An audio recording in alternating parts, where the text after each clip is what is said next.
Welcome back to Six Pennies Podcast. It's a very exciting day.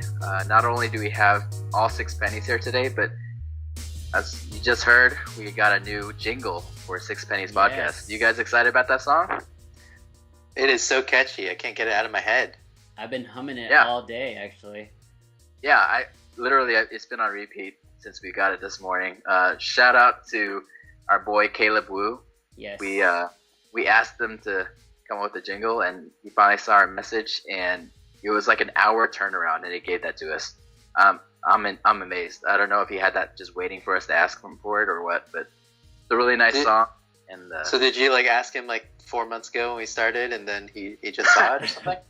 No, I think Albert sent him a message maybe 2 days ago or something. Oh, okay. Messenger. But Messenger is just one of those things. Like if you don't normally check it, and it just kind of goes under.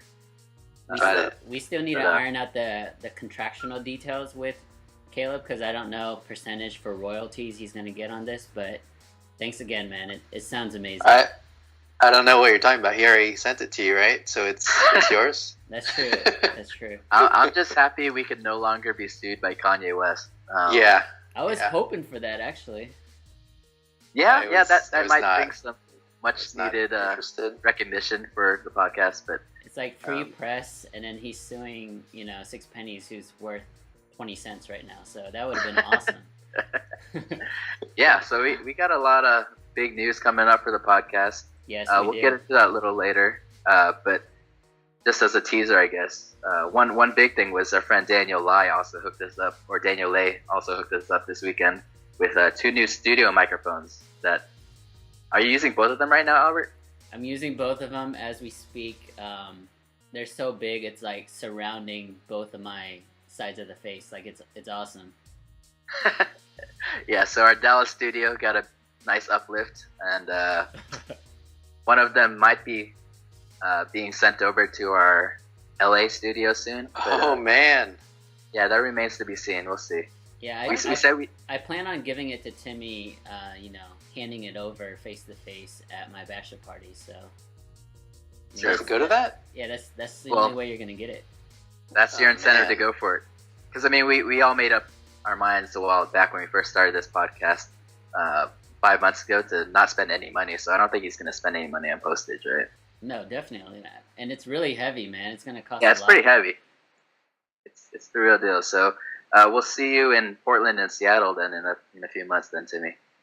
Sorry in advance to your wife and kid. Wouldn't it be just so much cheaper for me to just buy a microphone or pay for postage than pay for a trip to Portland and Seattle? The principle, man. That's the principle. That's what I'm saying. It is the principle. But okay, well, so that's just a couple of updates for Six Pennies Podcast. We got some more big news coming up, but we'll just tease it for now. Today is Pocket Change Thursday, so let's go ahead and get this started. We got 3 questions coming up, and we're actually doing another giveaway on. We're running out of topics for Pocket Change, so if you go to our Facebook page and leave us a comment on that picture we posted, you'll be entered for a chance to win another prize.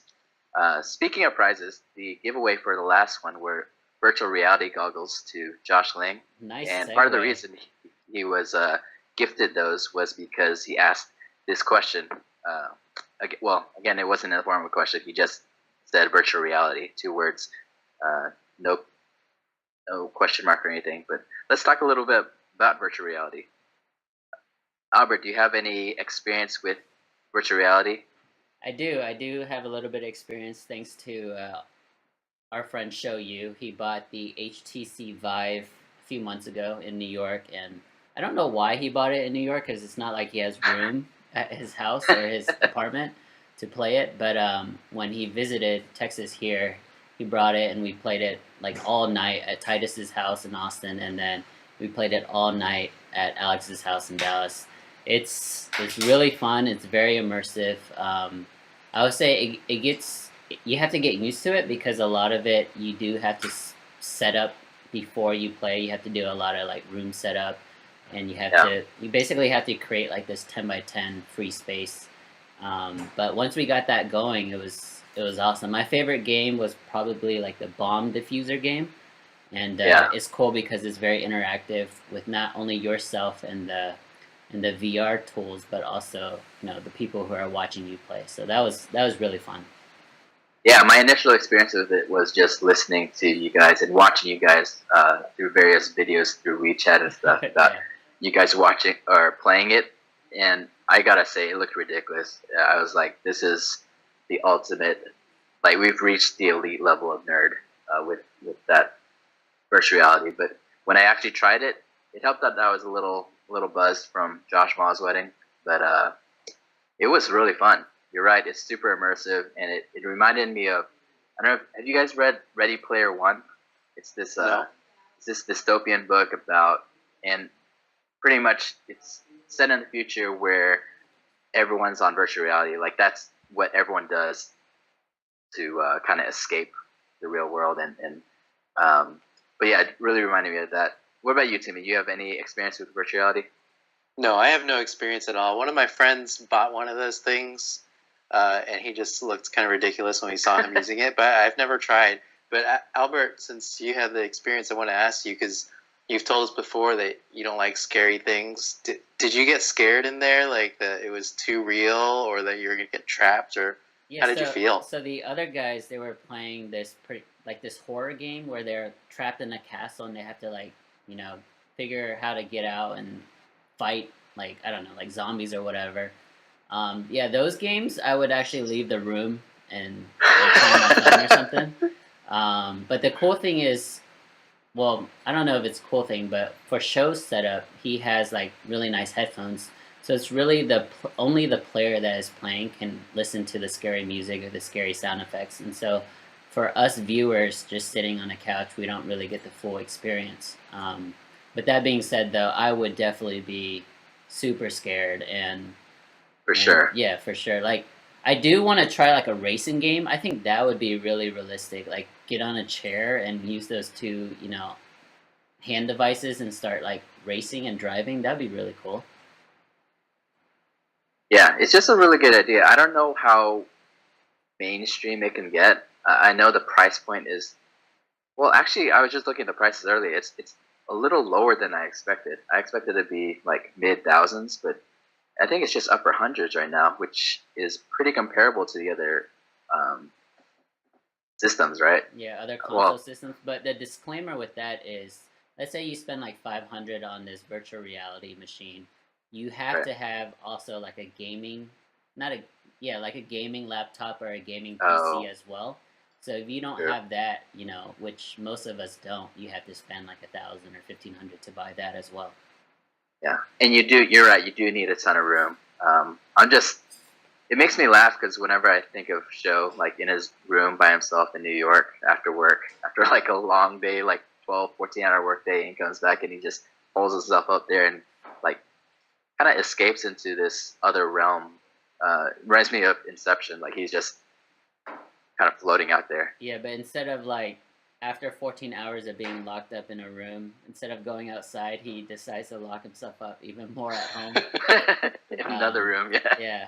What's the phenomenon right now with virtual reality in terms of like home use is pretty interesting. So, like when you're buying a house or when you're designing a house or even like when you buy an apartment and move in, you kind of dedicate a room for your office where you put your computer, where you do your work, take phone calls, things like that.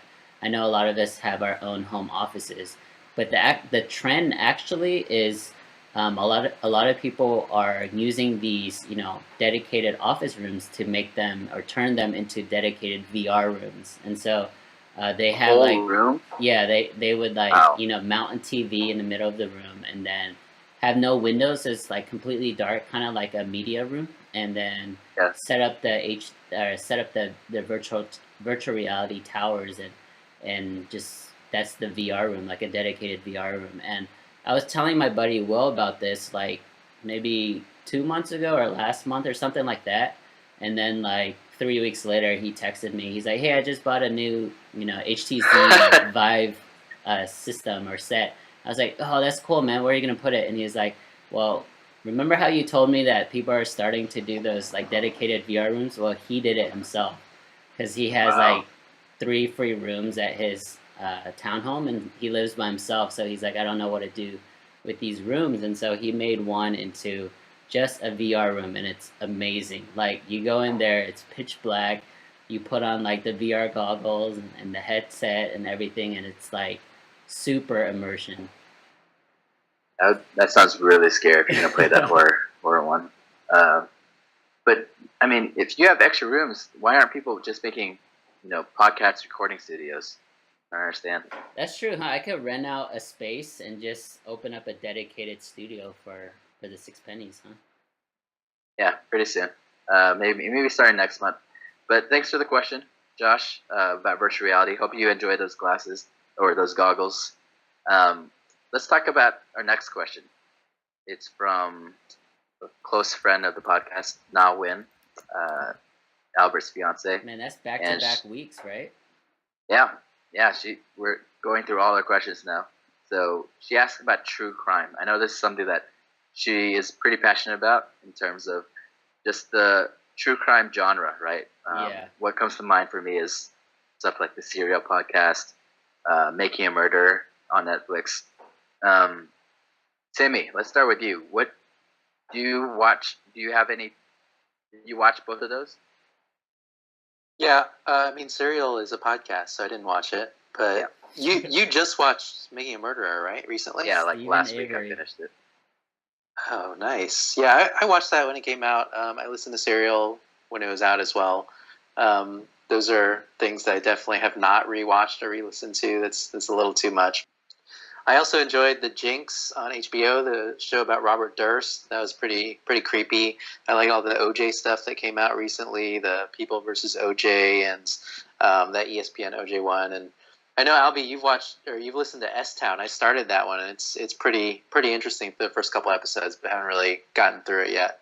Yeah, I got through it. I mean, I didn't get through it either. I'm only like on episode 2 or 3. Nah, listened to What? it. That's Yeah, it? yeah, she listened to it all in one day. Like, Is that a she podcast? Wow. Yeah, it is Yeah, also a podcast. It's a pod. I also want to mention there was Serial season 2 as well. Like a lot of people forgot about It's that. awful. Yeah, but I mean, it's worth a mention. I thought it was interesting, even though to me it was really one-sided.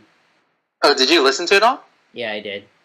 I couldn't get through it. I mean, it's about the AWOL soldier, and it's a real life story, obviously. But then it was one where, in the first one, she's interviewing the actual guy. She's interviewing Adnan, right, and getting his side of the story, and it's really compelling because of that. But then in season 2, it's she's taking recordings from somebody else who interviewed him, and it wasn't even like for the purpose of this type of a reporting. It was more for a different movie or story or something that the other guy was doing. So I just couldn't get into it. I think it's really hard to follow up that season 1. I think it kind of, well, for a lot of people, including myself, it kind of put podcasts on the map. But let's talk some spoilers for Serial. I know it might be a while back and hard to remember, but I don't know if I ever fully got the whole answer from you guys. Timmy, do you think he did it? I think he probably had something to do with it. If you put a gun to my head and said I had to choose, I would say that he had to be involved in some way. It's too hard to say that he was completely not guilty. But again, I don't remember anything else about it. I also know like the other guy, Jay, had something to do with it too. It's the only way it makes sense. So they both have something to do with it. I think so. Okay. Yeah, Albert, what do you think? Like the actual act of the murder, I think it's too hard to really pinpoint. I think that's just like, flip a coin. It's one of those two.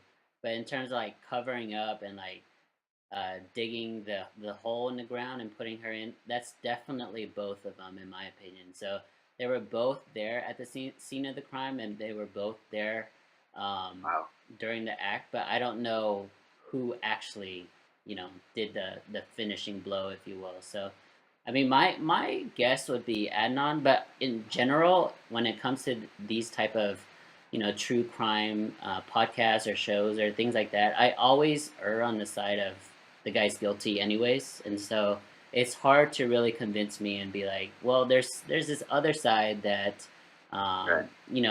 that's just too convenient, and so that's why I can't really believe in it. Do you know what's the latest? Do you know what's the latest there? Like, I know he was granted like a new trial, but I haven't heard anything new in a long time. Yeah, I haven't heard anything new since the new trial started, or I don't know if it started yet. Yeah, when this was out 2 years ago, was it 2 years ago? I was like obsessed. I would read about all the different cases, the follow up trials, and also like all the different stories and articles online regarding it. But Yep. since then, yeah, it's been so long. Like I can't remember. I know he was granted a new trial. I doubt that Yep. trial has been heard yet. I just can't believe. I mean, it's one of those times where if it's not him, then who could it be? So it's kind of process of elimination for pinpointing it on or pointing the finger at Adnan. But at the same time, I just feel the one thing that I couldn't get was why he was never pissed at Jay. Like, if he wasn't him, like, if Adnan really had nothing to do with it, wouldn't he be like, just point the finger right back at Jay? Like, why would Jay be making that up about him then? I think because that's why I think that's why Albie and I both think that he has something. He had something going on in there. Yeah. That's why I had to he had to be involved. And I think like whatever Jay, the deal that he made with the justice system at that point, I think it's just gonna like give him immunity. Like no matter what Adnan is gonna say, no matter what he can try to prove, I think Jay is safe. With that being said, though, the thing that really sticks out to me now that we're talking about it is when Adnan and Sarah, the narrator, were on the phone and they were trying to run through like the timing, like how long it would take to drive from the school to I think Best Buy and then to the murder scene. And Adnan was like so adamant that it's impossible to make it in time, like minutes and seconds wise. It was just no way that that's possible, even during traffic, without traffic, the stoplights, all of that. And then Sarah did it, and she made it on time. And I was like, okay, like that would have been something that I could have, stuck with in terms of like being on Adnan's side. But then when Sarah was like, well, I just did it, and I did make it on time, and it's like, okay, never mind then. Yeah, the whole thing was like, I've gotten annoyed at Adnan because I was like, how high were you? Like, how do you not remember anything about that day? It's just too convenient, right? Like if it's not him, then he really is like the most unluckiest guy in the world, right? But would you feel this, I guess, would you feel that Adnan wasn't guilty, or would you feel this strongly in his innocence if he wasn't like this well spoken? Because that's the thing, like it sounds like he's well read, educated, and it sounds like he can, speak in complete sentences. But if he was like, a ghetto person with no education and he can't really speak, then you're like, okay, yeah, this guy did it because he can't really defend himself. But Adnan is just so well spoken that you kind of turn and try to like stay on his side. But I think that the facts are there, and it's too convenient to say that it wasn't. Well, that's the thing. I could definitely relate to him. Like I felt like he could have been any of my friends or any of the people at like Clements High School, the school I went to. Like he was just a normal kid, and so yeah. When I was going through the podcast for the first time, or the only time I just going through it, I was definitely on his side. I definitely thought he was innocent, and so there's a difference between thinking that he didn't do it and that he should have been not guilty, right? So I think we can all agree that even if like the justice system kind of failed him either way, like he should have been not guilty. But part of it is like, well, maybe if he did do it, then he obviously got what he deserved. So I don't know. It's pretty complicated, I guess. Did you guys watch The Night Of? Did you like it? Yeah, that was good. I don't know why it's all blending together now because he's basically what I think Adnan looks and sounds like. Wait, what is The Night Of is not a real. The Night Of was a show on HBO. It's actually not a real story, but it plays almost like one. It's really good. Albie, you haven't seen it? No, I've never heard of it. Yeah, a lot goodness. of these shows at the time, because I also wasn't into true crime until I met Na, but when I started listening to Serial, I do remember Timmy recommending like all these different shows that I didn't want to like waste my time, but then now I'm like really, really interested in. You never listen to me, man. Go, come on. Sorry, Yeah, it's man. got. You probably recognize him. It's got that kid, Riz Ahmed, I think is his name. He's the main actor, and it's got Omar from The Wire. Oh, Omar really? Little. Yeah. It's got John Turturro too, who's really awesome. I will. But yeah, say, let's talk I about. will say I was really, really into ESPN's O.J. Simpson documentary. Like that captivated me, and actually, I was the one who got Na to watch it. I got my mom to watch it. Like, I think it was just really well made. I mean, it won an Oscar, but the story. But you haven't seen the. No, I'm not But gonna you haven't watch seen Cuba. I'm the not gonna other watch one, right? Cuba The Gooding, FX man. one. No, I'm not gonna watch Cuba. Is that good? Dude. Is the Cuba one good? It's good. Hey, I started watching it, and my wife Sharon was like not that into it, and then she got really into it. It's really it's got some great acting in it. Probably not the best from Ross or from John Travolta, but the rest of it's great, and the way they break it down, every episode has some pretty great stuff in it. I think my only problem, I mean, I love the ESPN one too, but it's the first one or two episodes were a little bit slow, I think, and then they're just so long, which I know it's documentary style, so that's what it's supposed to be, but I think that's why I like the FX one more. It was built to be like a TV show where it was, cliffhangers and stuff, and you guys should try it. Wait, so the FX one it's about it's real, but it's a TV show. Dramatized, right?